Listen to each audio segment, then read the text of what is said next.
Chachehum sakon sitasi fadde mal kabaya Maryam yonsuwa madde na ke jalat kufe sinnaye bisa sagade kol kase tansile lisa chachehum sakon sitasi fadde mal kabaya deko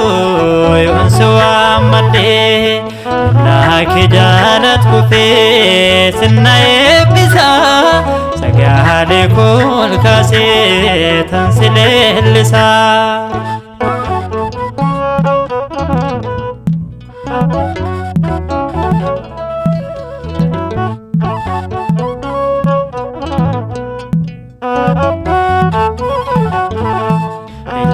Tamte hunda keessa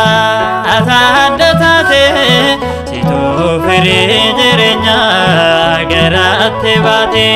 Gabriel sameerra dhufe kanaaf si faarse ergaa nagaaf nageenya hundaaf dabarse Riqicha ce'umsa koo si taasifadhe mal kabaya Maryam yonsuwa madde na ke jalat kufe sinnaye bisa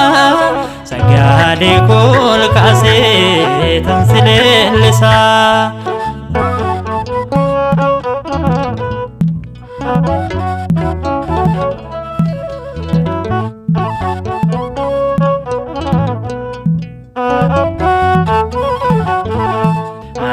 Kiwamin be galman gay akan kufen jamnete isna dura baye si awdade na dema atnan gatini kada kinna yadadu nanda gatini kecha jeum sakon sitasi fadde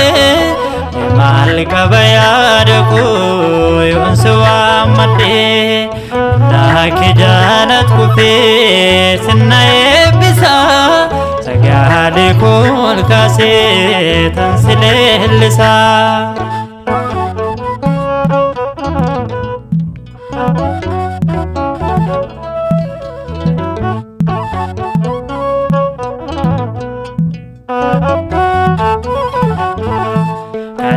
Kinala lisa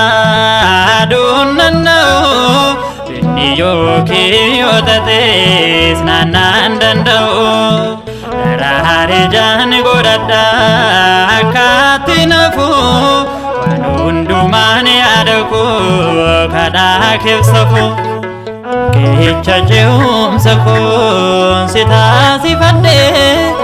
mal kabaya dako yonsuwa madde na ke jalat kufe sinnaye bisa sagade kol kase tansile lisa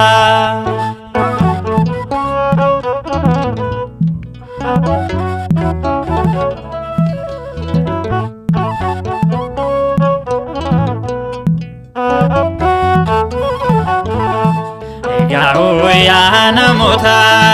male salfanna anamuti motota walim farfanna ragaan sagale saati wangela kamna akkasa ya hasra jecha ishee lallamna Riqicha ce'umsa koo si taasifadhe mal kabaya Maryam yonsuwa madde na ke jalat kufe sinnaye bisa sagade sagale kol kaasee tansileellisaa riqicha ce'umsa koon si taasifadhee maal qaba yaada koo yoon si waammadhee laaki jaalat kufee sirna eebbisaa sagale kol kaasee tansileellisaa